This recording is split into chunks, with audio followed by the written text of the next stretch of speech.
राधे राधे। भक्त रघु केवट। रघु जाति का केवट था। श्री जगन्नाथपुरी से 10 कोस पर बसे हुए पिपली चटी गांव में रहता था। उसके घर में बूढ़ी माँ और युवती पत्नी के सिवा और कोई न था। रघु रोज सवेरे उठकर जाल लेकर जाता और मछलियों को पकड़कर उन्हें बाजार में बेचता। जो पैसे मिलते उनसे खाने पीने का सामान लेकर वह घर लौट आता। पूर्व संस्कार अच्छे थे, इससे ढीवर जाति होने पर भी उसका मन बारंबार भगवान की ओर खींचता रहता। वह मन ही मन बारंबार सर्वशक्तिमान अनानाथ प्रभु का स्मरण किया करता था। मछलियां जब उसके जाल में आती और तड़पने लगती तब वे उसे बड़े ध्यान से उनकी ओर देखता। उसके मन में दया का संसार होता, अपने कार्य गति पर गलीन होती, परंतु जीव निर्वाह का और कोई साधन न सोचकर वह इन भावनाओं को भूलने की चेष्टा करता। सभी तो ऐसा करते हैं। भगवान ने मछलियों को बनाया ही इसलिए है, नहीं तो ये खाने के काम में क्यों आती। मछलियों की स्पेश इंद्रियां नहीं होती, इससे इन्हें काटने में दुख नहीं होता। इस तरह की मछली मारो की दलीलों को यह मन में लाता, परंतु फिर भी उसे संतोष नहीं होता। धीरे धीरे रघु के मन में वैराग्य उत्पन्न होने लगा। उसने एक दिन एक सुयोग गुरु से दीक्षा ली, तुलसी की माला गले में पहन ली। रोज प्रातःकाल स्नान करके भगवान का नाम जप करना, भागवत सुनना और सत्संग करना उसका काम हो गया। ये करते करते उसका अंतःकरण शुद्ध होने लगा। उसको स्पष्ट प्रतीत होने लगा कि जीव मात्र में भगवान विराज रहे हैं। अब जीव हिंसा से उसका मन बहुत ही हट गया। उसने पहले बहुत ही जीव हिंसा की थी और अब भी जाति के नाते तथा उधर पुतनात उसके मन में मारकर थोड़ी बहुत ही हिंसा करनी पड़ती थी। इसलिए उसके हृदय में पश्चाताप की आग जल उठी। उसने सोचा कि मैं कितना बड़ा पापी हूं, जिसका जन्म ही जीवों को कष्ट पहुंचाने के लिए हुआ है। वो एकांत में रोकर भगवान से प्रार्थना करने लगा, हाय दीनानाथ, तुमने मुझे इस ढीवर जाति में क्यों पैदा किया। जीव हत्या ही मेरी जीविका है। हाय हाय, मेरी क्या गति होगी। बेचारी गरीब मछलियां, जब मैं उन्हें जाल पकड़ता हूँ और काटता हूँ तब कितनी व्याकुलता होती है। मैं निर्दयी जरा भी उनकी दशा पर विचार नहीं करता। हे दयामय, पता नहीं मेरा कौन सा भयानक दुखदायी नरकों में निवास होगा। क्या मेरे इस हिंस कलुषित हृदय में तुम्हारा निवास कभी नहीं हो सकता। क्या तुम इस पापी पर दया नहीं कर सकते। प्रभु, तुम पतित पावन हो, कृपा करो, इस अधम को पाप से छुड़ाकर अपनाओ। रघु पश्चाताप भरे हृदय से बारंबार इसी प्रकार करुणा प्रार्थना करता। सच्ची प्रार्थना में बड़ा बल होता है। रघु के अंतकरणों में देवी भाव आकर जुड़ने लगा। अब मछली पकड़ने का काम उसके लिए दूर भरा हो गया। धीरे धीरे वह काम उससे छूट सा गया। जीवों से दुखी हुआ रघु अपने तथा परिवार के भूख मारने की बात को भूल गया। कुछ दिन तो पहले के संचित अनाज से रघु का काम चला, पर वह संचय ही कितना। थोड़े ही दिनों में भोजन का अभाव हो गया। उपवास होने लगे, परंतु उपवास पर कितने दिन मनुष्य का जीव टिक सकता है। घर में त्राही त्राही मच गई। रघु पेट की ज्वाला और माता तथा पत्नी के तिरस्कार से जलने लगा। माता तथा पत्नी का दुख उसके हृदय को पिघलाने का कारण हो गया। बेचारा क्या करता। हार कर उसने व्रत सा हृदय करके जाल उठाया और चला तालाब की ओर। मन में बड़ा ही कष्ट हो रहा था। उसने भगवान से मन ही मन कहा, हे प्रभु, क्या इस अधम केवट के लिए जीवन निर्वाह का कोई दूसरा धंधा नहीं हो सकता। हे दीन बंधु, मैं क्या करूं, मुझे फिक्र अपनी नहीं है। वृद्ध माता और निरपराध अबला स्त्री का दुख मुझसे नहीं देखा जाता। उनका त्याग में भी होश कैसे करूं। अपने ही तो शास्त्रों में परिवार के भरण पोषण की आज्ञा दी है। हम लोगों का भरण पोषण जीव हिंसा बिना होता नहीं। अब मैं क्या करूं। ये प्रार्थना करते करते रघु एक तालाब पर पहुंचा और इच्छा न होने पर भी माता और स्त्री के दुख से दुखी होने का कारण उसने भगवान का नाम लेकर जाल पानी में फेंका। कुछ देर में जाल में एक बड़ी सी लाल मछली आकर तड़पने लगी। उसे तड़पते देखकर रघु का दुख का पार नहीं रहा। वो सिर पर हाथ रखकर सोचने लगा, हाय, मैं बड़ा पापी हूँ। पापी पेट के लिए जीवों को कितना दुख देता हूँ। इतने में ही उसको यह बात याद आ गई कि सभी जीवों में भगवान व्याप्त है। वे भावमग्न हो गया। उसे मछली में भगवान दिखने लगे। उसने कहा, यह तो शंकासुर को मारने वाला साक्षात मत्स्य भगवान है। भला इनका वध कोई कैसे कर सकता है। इसी अवसर पर फिर उसी भूखी माँ और स्त्री की करुणा मूर्ति मानो उसकी आंखों के सामने आ गई। वह उनको दुख को देखकर व्याकुल हो गया। उसने दृढ़ हृदय से मछली को जाल से बाहर निकाला और सूखी जमीन पर डालकर कहने लगा, हे मत्स्य रूपधारी, मेरे दुखों की एक बात सुन। मैं ढीवर हूँ। मछली मारना मेरा स्वभाव है। वह किस प्रकार बदलता नहीं। इससे आज तुझे मरना पड़ता है। तू चाहे मत्स्य अवतार लेने वाला हरि हो या और कोई, मेरे हाथों से आज बच नहीं सकता। मेरा यह स्वभाव तैने ही बनाया है और तुझ सरखे जीवों को मारकर पेट भरने की व्यवस्था भी तेरी ही की हुई है। इतना कहकर रघु दोनों हाथों से जोर से मछली का मुंह फाड़ने लगा। उसी समय एक अद्भुत चमत्कार हुआ। रघु को उसके अंदर से स्पष्ट सुनाई दिया, रक्षा कर नारायण, रक्षा कर। रघु चकित हो गया। उसका मन बदल गया। अपूर्व आनंद से उसका हृदय भर गया। वह मछली को उठाकर गहन वन की ओर चला। वहां एक बड़ा पहाड़ था। पहाड़ में छोटे बड़े सैकड़ों झरने बह रहे थे। उन झरनों के जल से वहां बहुत सा जल कुंड भरे थे। रघु ने वहां जाकर एक बड़े कुंड में मछली को छोड़ दिया। जल के मिलने से मछली को जितना आनंद हुआ, उससे कहीं आनंद और संतोष रघु को हुआ। रघु भगवान के प्रेम में पागल सा हो गया। वह इस बात को भूल गया कि माता और स्त्री भूख से तड़पती हुई घर में छोड़कर आया है। रघु वहीं बैठ गया और हाथ जोड़कर कहने लगा, मछली के अंदर से यह प्रिय नारायण का नाम मुझे किसने सुनाया। वह एक बार मुझे दर्शन क्यों नहीं देता। केवल शब्द रूपी दर्शन ही काम नहीं चलेगा। साक्षात अपनी दिव्य मूर्ति का दर्शन कराना पड़ेगा। तुम्हारे अमृतमय स्वरों को सुनकर मैं समझ गया हूँ कि तुम बहुत ही सुंदर हो। अब तो कृपा करके अपनी असीम सौंदर्यमय छवि मुझे शीघ्र दिखलाओ। एक बार तो दिखला ही दो। मैं यही प्रण करता हूँ कि बिन तुम्हारे दर्शन पाए यहाँ से नहीं उठूंगा। इस प्रकार कहकर रघु नारायण मंत्र का जाप करने लगा। 3 दिन बीत गए, परंतु रघु नाम स्मरण में इतना अधिक तल्लीन था कि उसे समय का कुछ पता ही नहीं लगा। रात दिन भूख प्यासे बेखबर रघु नारायण के ध्यान में तन्मय हो गया। अंतर्यामी भगवान से कुछ भी छिपा नहीं रहता। वे भाव के भूखे हैं। जहां असली भाव देखते हैं वही चले आते हैं। आज नारायण एक वृद्ध ब्राह्मण के रूप में रघु के सामने प्रकट होकर रघु को पुकार कर कहने लगा, अरे तपस्वी, तू कौन है? इस घोर वन में अकेला किस बात के लिए तपस्या कर रहा है? तेरा नाम क्या है? तू किस जाति का है और कहाँ रहता है? यहाँ कब से और क्यों बैठा है? भगवान के वचन सुनते ही रघु की आंखें खुल गई। उसने अपने पास एक वृद्ध ब्राह्मण को खड़ा देखकर प्रणाम करके कहा, ब्राह्मण देवता, आपके चरणों में यह दास प्रणाम करता है। मैं कौन हूँ? क्यों बैठा हूँ? इन सब बातों को जानने से आपका क्या प्रयोजन है? आप अपने काम से पधारिए। बात करने से मेरे कार्य में विघ्न पड़ता है, अतः क्षमा कीजिए प्रभु।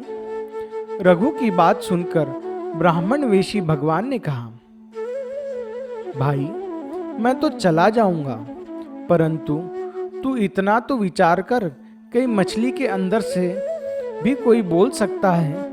मछली की बोली भी तो मनुष्य सी नहीं। तुझे भ्रम हो गया होगा। जब कोई चीज ही नहीं तब दर्शन किसके होंगे? तू यहाँ व्यर्थ ही बैठा है। रघु को ब्राह्मण के वचन सुनकर बड़ा आश्चर्य हुआ। उसने सोचा, इन्होंने मछली की घटना क्यों कर जान ली? आदि जान ही ली है तो फिर ये ऐसी बात क्यों कर रहे हैं? शायद मेरी परीक्षा कर रहे हो, कुछ सोचकर रघु ने कहा। महाराज, मैं क्या इस बात को जानता नहीं कि एक प्रभु ही सब जीव में व्याप्त है? व्याप्त ही क्यों, वह अनेक रूप में प्रकट हो रहे हैं। माना कि मैं बड़ा पापी हूं, जीवों के खून से मेरे हाथ और मेरा हृदय रंगा हुआ है, पर क्या मुझे जैसे पापी पर भगवान दया नहीं करते? आप कहते हैं मछली की बोली मनुष्य सी नहीं, सो ठीक है, परंतु यह तो बतलाइए, मछली के शरीर में कौन बोल रहे हैं? वो बोलने वाले तो मेरे प्रभु ही हैं। वे कौन सी बोली नहीं बोल सकते? क्या आप मेरी परीक्षा कर रहे हैं? प्रभु, कृपा करके मुझे ऐसा उपाय बताइए जिससे मुझे उनका सर्वव्यापक करुणामय भगवान नारायण के प्रत्यक्ष दर्शन हो। आप ही तो वे नारायण नहीं जो मुझे छल रहे हैं। नाथ, प्रकट होइए, अब क्यों इस अधम को तरसाते हैं? भक्त की अचल भक्ति देखकर भगवान बहुत ही प्रसन्न हुए।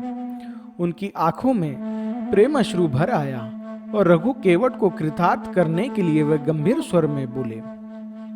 बेटा रघु, तेरी एक निष्ठ ध्यान है।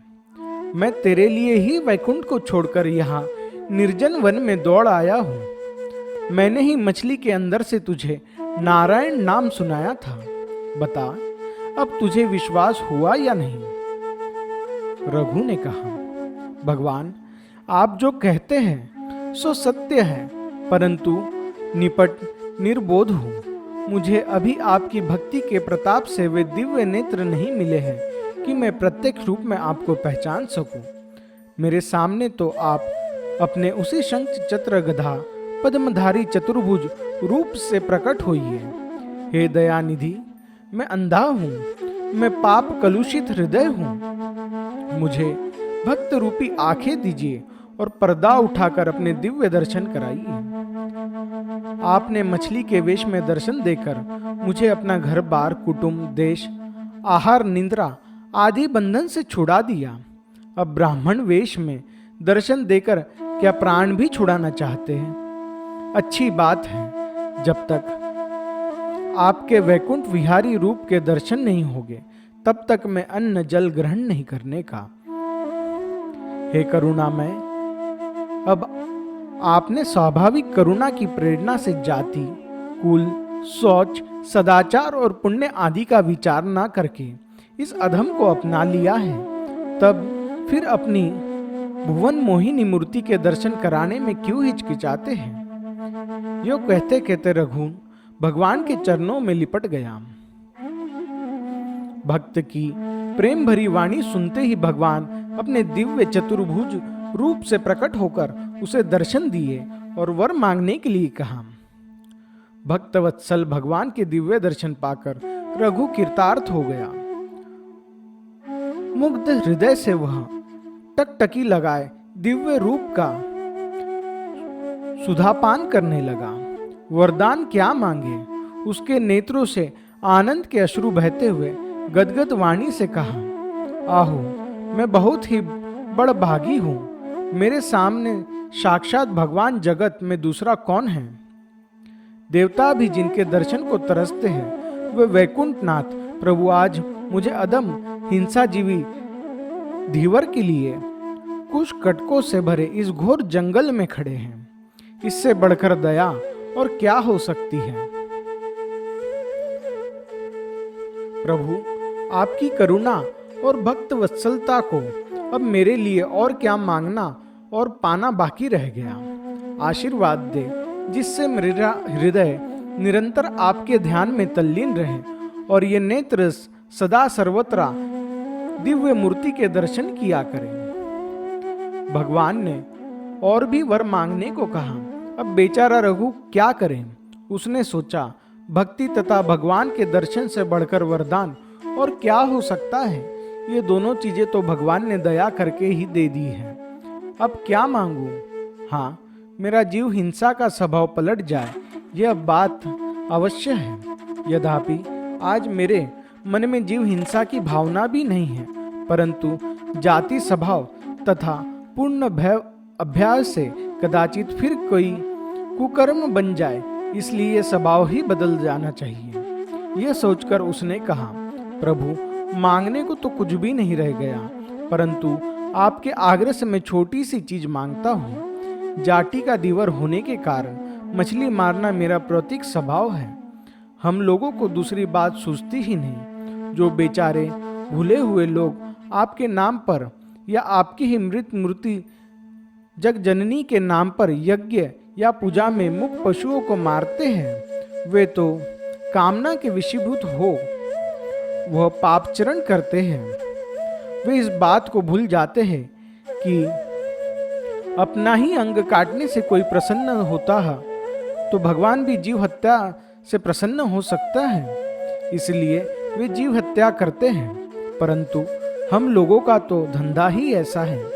प्रभु, मेरा यह स्वभाव ही छूट जाए, भोजन के लिए मुझे कभी जीव हिंसा न करनी पड़े और अंत काल में यह जीव आपके नाम रटती रहे तथा उस समय आपके दिव्य रूप को नेत्रों के सामने देखते ही देखते मेरे प्राण निकले। बस यही वरदान दीजिए। भगवान ने भक्त रघु के मस्तक पर हाथ रखकर तथास्तु कहा। भक्त हरि हरि पुकारता हुआ बेसुध हो गया। भगवान भी अंतर्धन हो गए। प्रभु के अंतर्धन होने से भक्त को एक बार तो बड़ा दुख हुआ, परंतु उसका तो अब सर्वत्र ही प्रभु दिखने लगे, जैसे पारस के स्पर्श से लोहा सोना हो जाता है। इसी प्रकार भगवान के स्पर्श से रघु आनंदमय बन गया। वह हरि का नामोच्चरण करता हरिमय बना हुआ भगवान की प्रेरणा से घर पहुंचा। घर पर पहुंचते ही गांव के लोगों ने उसे कोसना शुरू किया। लोग कहने लगे, तू बड़ा मूर्ख और निर्दयी है, बेचारी अबलाओं को छोड़कर कहाँ मरने चला गया था। हरी हरी चिल्लाता है, देखोगे हरी तेरा पेट भर देंगे। बेचारे जमींदार साहब ना होते तो ये दोनों स्त्रियां भूखी मर जाती। तेरे मन में जरा भी दया नहीं है। देख तो सही, तेरे लिए रोते रोते इन अबलाओं की क्या दशा हो गई है। रघु ने ईश्वर को धन्यवाद दिया। उसने सोचा, मैं घर में रहता तो जमींदार साहब कभी मुझे पूछते भी नहीं। मेरे पीछे से उन्होंने दोनों अबलाओं के लिए अन्न का यथास्थ प्रबंधन कर दिया। यह सब मेरे प्रभु की प्रेरणा से ही हुआ है। रघु ने किसी की बात का कोई जवाब नहीं दिया। लोग अपने अपने मन का उभार निकाल कर वहां से चले गए। रघु ने माता के चरणों में प्रणाम किया। माता और पत्नी खोए हुए प्यारे पुत्र और पति को पाकर आनंद अधीर हो गई। रघु हरि स्मरण करने लगा और उन्हें भी भगवान का नाम जपने के लिए कहा। रघु का इस समय पूरा परिवर्तन हो गया था। माता और पत्नी पर भी उसके वचनों का बहुत प्रभाव पड़ा। वे भी श्री भगवान के नाम का जप करने लगी।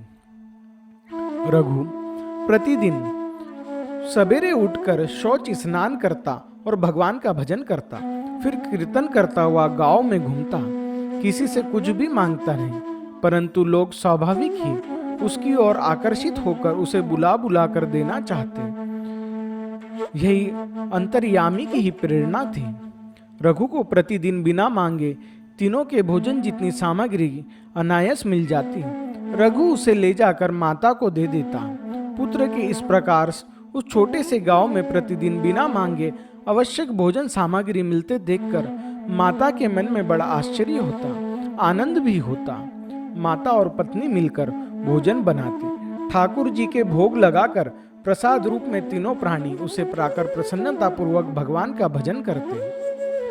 भक्त रघु अब पूर्ण साधु स्वभाव को प्राप्त है। इससे कुछ भी कहना सुनना नहीं। किसी के मन में उद्वेग हो, ऐसी कोई चेष्टा करनी हो। दिन रात श्री हरि का नाम कीर्तन करना और भगवान में मन को लगाए रखना, यही उसका काम था। नाम कीर्तन करते करते रघु को प्रेम समाधि हो जाया करती थी।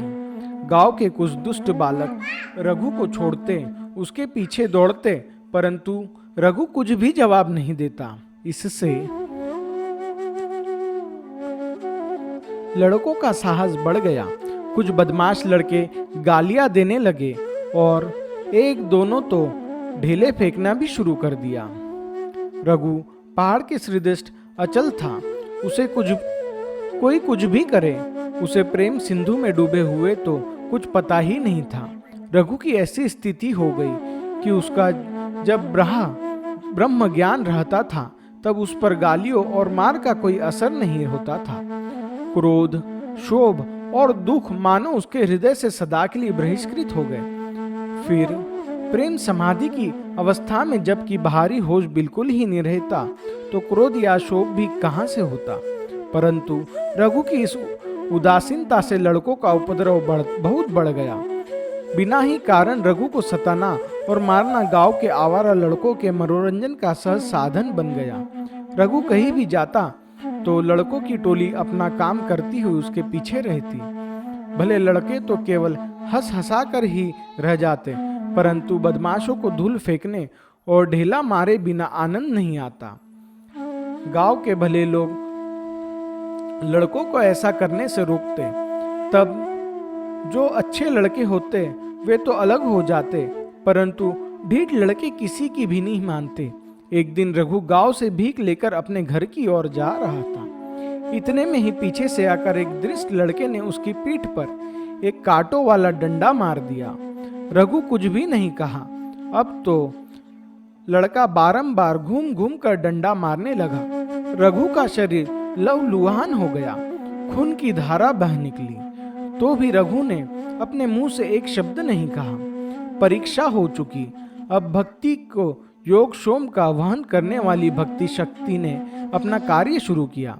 रघु कुछ ही आगे बढ़ा था कि उसे मारने वाला लड़का बेहोश होकर धड़ाम से गिर पड़ा और गिरते ही उसके प्राण पखेरु उड़ गए। लोग एकत्रित हो गए। कुछ लोगों ने उसके घर जाकर माँ बाप को खबर दी। घर के लोग दौड़ आए। लड़के को बार बार उठाकर बैठाने की चेष्टा की गई। आखिर नाक के पास रुई रखकर देखा गया तो मालूम हुआ कि श्वास ही नहीं है। माँ बाप रोने लगे। हाहाकार मच गया, परंतु इससे क्या होता। माता पिता को अपने लड़के के दुष्ट स्वभाव और निर्दयी आचरणों का पता पहले ही लग चुका था। उन लोगों ने सोचा अवश्य ही यह निरपराध भक्त रघु को मारने का फल है। गांव के लोगों ने भी एक स्वर से यही कहा। अंत में सर्वसम्मति से यह निश्चय हुआ कि रघु के घर चलकर उससे प्रार्थना की जाए। भक्त बहुत ही कोमल हृदय होते हैं। उनका चित्त दूसरे के दुख देखकर सहज ही पिघल जाता है। रघु महान भक्त है। वह यदि बालक का अपराध क्षमा कर देगा तो लड़का उठ जाएगा, इसमें संदेह नहीं है। यह विचार कर बालक के माता पिता, घर के अन्य लोग साथ मृत शरीर को लेकर रोते कहराते रघु के घर पर आए और दोनों वृद्ध स्त्री पुरुष रघु के चरणों में पड़कर दीन वाणी से कहने लगे, भक्त रघु, आज हम बड़े दुखी हैं। हम जानते हैं हमारा लड़का बहुत ही दृष्ट था और उसने तुमको जो तकलीफ दी है वे कभी क्षमा योग्य नहीं है, परंतु माँ बाप के नाते हम आज सर्वथा निराश्रय हो गए हैं। हम अंधों को तो वह एकमात्र लड़का था। उसकी दुष्टता की ओर देखते तो तुम्हें मुंह भी नहीं दिखला सकते थे, परंतु तुम्हारी दयालुता पर भरोसा करके हम तुम्हारे सामने रो रहे हैं। अब तुम अपनी ओर देखकर इस अज्ञानी बालक को अपराध क्षमा करो और इसे प्राणदान दो। यह बच्चा नहीं जिएगा तो हम दोनों भी नहीं जी सकेंगे। तुम भक्त हो, तुम्हारा कोई शत्रु मित्र नहीं है, फिर इस बालक पर इतनी कठोरता क्यों की गई। रघु वृद्ध दंपत्ति के चरणों में पड़ते देखकर और उनका करुणा क्रंदन सुनकर चकित सा रह गया। उसे अभी तक यही नहीं मालूम था कि उसको मारने वाला लड़का मर गया है। अब सारी बात समझकर रघु ने कहा, है आप क्या करते हैं? मैं अधम केवट हूं, मेरे पैरों को हाथ न लगाइए। यह कहकर बड़े ही विनय के साथ रघु ने उन्हें उठाकर बैठाया और कहा, आप क्या कह रहे हैं? मैंने तो कभी नहीं चाहा कि आपका बालक मर जाए। यदि मेरे कारण ही उसकी मृत्यु हुई है तो निश्चित मैं बड़ा अपराधी हूँ, मेरे इस अपराध से कैसे छुटकारा होगा, ये सोचकर उसने मुझको मारा था, परंतु इसमें उसका क्या कसूर था। निजकृत कर्म रूपी कारण हुए बिना ईश्वर के राज्य में किसी को कोई दंड नहीं मिल सकता। मुझे जो यह शारीरिक दंड मिला, यह अवश्य ही मेरे किसी पूर्वकृत कर्म का ही फल है।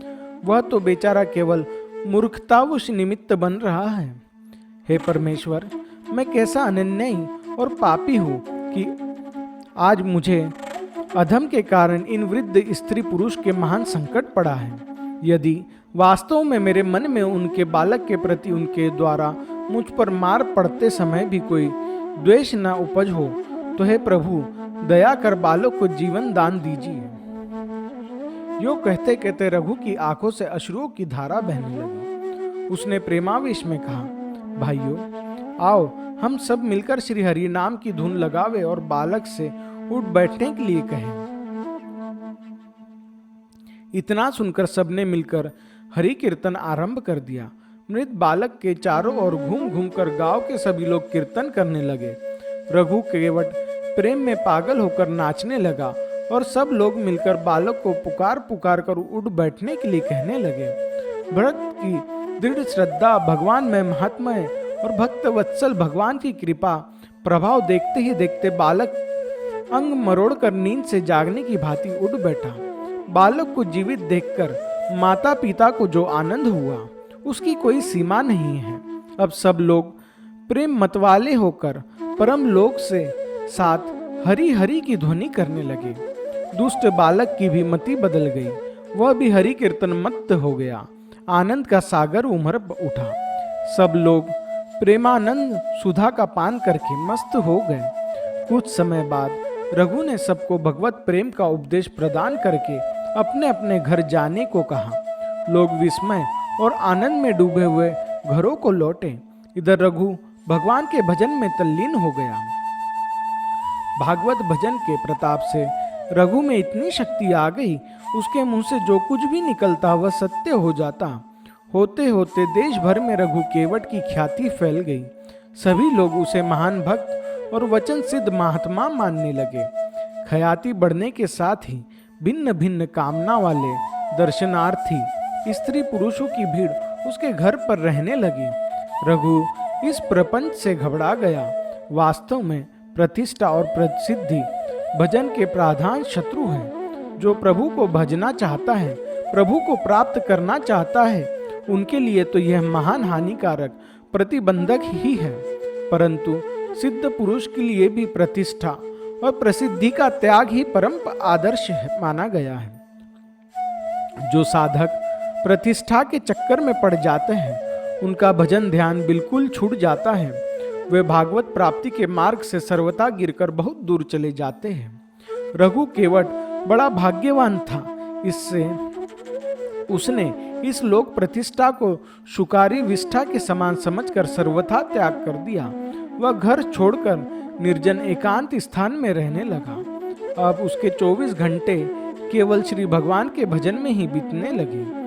अपने प्राणाराध्य प्रभु के प्रेम में निमग्न हुआ रघु सब प्रकार से निश्चिंत हो गया। एक दिन रघु को ऐसा भान हुआ मानो नीलाचलनाथ भगवान श्री जगन्नाथ जी उसे कुछ खाने को मांग रहे हैं। उसके मन में इससे बड़ा आनंद हुआ। वह एकांत स्थान में भोजन सामग्री लेकर भगवान को निवेदन करने लगा। भगवान तो भक्त के अधीन हैं। जहाँ प्रेम देखते हैं, अपना ऐश्वर्य भूलकर प्रकट हो जाते हैं। जहाँ रघु ने शुद्ध अंतकरण से भगवान आह्वान किया, वही आप प्रकट होकर हंसते हंसते उसका दिया हुआ भोग पाने लगे। इधर ठीक उसी समय पुरी के महाराज श्री प्रभु के भोग के लिए नाना प्रकार के उत्तम पकवान भोग मंडप में भेजे थे। भोग मंडप से प्रभु का मूल मंदिर कुछ दूर है। इस भोग मंडप के रखे हुए दर्पण में प्रभु विग्रह का जो प्रतिबिंब पड़ता है, उसके नैवेद्य चढ़ाया जाता है। जब सब सामग्री आ गई, तब पंडा भगवान को भोग निवेदन करने लगा। परंतु आश्चर्य की दर्पण में उस समय उन्हें प्रभु का प्रतिबिंब नहीं दिखा पड़ा। दर्पण जहां का तहां था, बीच में कोई आड़ा भी नहीं था। पंडा जी ने आश्चर्यचकित होकर राजा से कहा, महाराज, इस नैवेद्य में कुछ ना कुछ दोष होना चाहिए, नहीं तो प्रभु इस अंगीकार क्यों नहीं करते। आज प्रभु का प्रतिबिंब ही दर्पण में नहीं पड़ा, अब क्या उपाय किया जाए। श्रद्धालु राजा पांडा जी की बात सुनकर उदास हो गए और गरुड़ स्तंभ के पास जाकर पड़े रहे। पड़े पड़े बड़े ही खिन्न चित्त से वह मन ही मन प्रभु से प्रार्थना करने लगे, प्रभु, मुझसे ऐसा कौन सा अपराध बन गया कि जिससे आप मेरा चढ़ाया हुआ नैवेद्य स्वीकार नहीं करते। क्या मेरे अपराध से यह सारी सामग्री ही दूषित हो गई है? यदि ऐसा ही है तो प्रभु कृपा करके मुझे प्रायश्चित बताइए। हे दीनबंधु, मुझे किस प्रकार भी अपराध मुक्त करके आप नैवेद्य स्वीकार कीजिए। यह प्रार्थना करते करते राजा को तांद्री सी आ गई। उन्हें स्वप्न में देखा प्रभु प्रकट होकर कह रहे हैं, राजा, तू इतना दुखी क्यों होता है? क्या मैं इस समय नीलाचल में था जो मेरा प्रतिबिंब पड़ता? मैं तो इस समय पिपली ग्राम के समीप रघु केवट की कुटिया में भोजन कर रहा हूँ। यद्यपि वह जाति का ढीवर है, परंतु उसका मुझ पर अकृत्रिम प्रेम है। वह सबसे बढ़कर मुझसे ही प्रेम करता है। मेरे लिए उसने मन से सर्वस्व का त्याग कर दिया है। वह जब तक मुझे नहीं छोड़ता तब तक मैं यहाँ आकर तेरा प्रसाद स्वीकार नहीं कर सकता। तू जानता है कि मैं पकवान का नहीं पर सच्चे अनन्य प्रेम का भूखा हूँ। मैंने गीता में स्पष्ट कहा है, जो भक्त हृदय प्रेम भाव से मुझे पत्र पुष्प फल जल कुछ भी अर्पण करता है, मैं स्वयं प्रकट होकर उसे प्रेम पहाड़ को सानंद स्वीकार करता हूँ। भक्त का भाव ही मुझे खींचने की प्रबल डोरी है। यदि तुझे मुझे यही बुलाना चाहता है तो पिपली चीटी में जाकर एकांतवासी मेरे प्रिय भक्त रघु को उसकी पत्नी तथा माता सहित नीलाचल क्षेत्र में ले आ। भगवान अंतर्धान हो गए। राजा का सपना भंग हुआ और वह उसी समय घोड़े पर सवार होकर पिपली चटी पहुंचा और किसी प्रकार पूछताछ कर रघु की कुटिया का पता लगाया। राजा कुटिया के बाहर खड़े होकर पुकारने लगा, परंतु वह सुनता कौन। रघु तो इस समय भक्त वत्सल प्रभु की सेवा का आनंद में मतवाला हो रहा है। वह तन मन की सुध भूलकर प्रभु के प्रेमानंद का पान कर रहा है। बाहर की आवाज कैसे सुने? जब बाहर से पुकारते पुकारते राजा थक गए, उन्हें कोई उत्तर नहीं मिला, तब निरुपाय होकर राजा ने कुटिया में प्रवेश किया। राजा देखते हैं रघु रोमांचित शरीर से बैठा है, हाथ में ग्रास लेकर मानो किसके मुख में दे रहा है। ग्रास का देना तो दिखता है, परंतु ग्रास ग्रहण करने वाले का मुख राजा को नहीं दिखता। वह मानो किसी आवरण से ढका है। जब तक वह आवरण दूर नहीं होता तब तक उस मुख को कोई भी नहीं देख सकता, और आवरण दूर करने किसी के हाथ में भी नहीं है। यह प्रभु के हाथ की बात है। प्रभु के देव दुर्लभ दिव्य मुख के यथार्थ दर्शन उसी को होते हैं जिसको प्रभु कराते हैं, जिसके नेत्रों से आवरण हटा लेते हैं। यह मानव पुरुषार्थ से सिद्ध होने वाला कार्य नहीं है। जो महान अनुभव भक्त संसार के सुख दुखों को देखकर छोड़ना सर्वथा भाव से प्रभु प्रयाण हो रहा है, उन्हीं को कभी दया करके भगवान अपना दिव्य दर्शन देते हैं। कुछ ही देर में प्रभु अंतर्धीन हो गए। अब रघु की विचित्र दशा हो गई। वह जल से निकली हुई मछली के हृदय तड़पने लगा। अरे प्रभु, कहाँ चले गए, कहाँ चले गए प्रभु? यह पुकारता हुआ रघु रो पड़ा। उसकी आंखों से चौधर आंसू बहने लगे। इस दृश्य को देखकर राजा चकित हो गया। उन्होंने मन ही मन कहा, ठीक ही तो है। ऐसा ना होता तो प्रभु नीलाचल का राजभोग त्याग कर ढीवर के घर क्यों पधारते। राजा ने आगे बढ़कर रघु को उठाकर अपनी गोद में बिठा लिया और धीरे से कहा, धन्य रघुदास, तुम धन्य हो। तुमने प्रभु को वश करने का यह मंत्र कहाँ से सीखा? अब मैं तुम्हें नहीं छोड़ूंगा। चलो, अपनी भाग्यवती पत्नी और धन्य जीवी जननी को साथ लेकर नीलाचल चल रहे हो। तुम्हारी कृपा से नीलाचल नाथ की दया होगी तो मैं भी कृतार्थ हो जाऊंगा। अब रघु को होश हुआ। वह अपने को पुरी नरेश की गोद में पड़ा देखकर चकित हो गया। वह जल्दी से उठकर राजा को प्रणाम करने लगा, परंतु राजा ने उसे रोककर स्वयं उसके चरणों में प्रणाम किया और अब तक का सारा हाल सुनाया तथा प्रभु की आज्ञा सुनकर उससे सारा परिवार नीलाचल चढ़ने की प्रार्थना की। प्रभु की आज्ञा समझकर रघु भी अस्वीकार न कर सका। राजा की आज्ञा से उसी समय सवारी की उत्तम व्यवस्था हो गई। श्रद्धालु भक्त राजभक्त परिवार को लेकर नीलाचल में पधारे। इस समय भोग मंडप के दर्पण में प्रभु का प्रतिबिंब दिखाई दिया। पंडा जी ने आनंद विहाल होकर नैवेद्य निवेदन किया। भक्त वत्सल भगवान जय ध्वनि से मंदिर गूंज उठा। पुरी नरेश श्री मंदिर के दक्षिण की ओर रघु के लिए आवश्यक सामग्रियों से पूर्ण सुंदर घर की व्यवस्था कर दी। रघु अपनी माता और पत्नी के साथ प्रभु का भजन करता हुआ वहां आनंद पूर्वक रहने लगा और अंत में प्रभु की प्रेरणा से इस लोक का त्याग कर तीनों परम धाम को पधार गए। जय श्री राधे राधे राधे। जय श्री कृष्ण। जय श्री जगन्नाथ।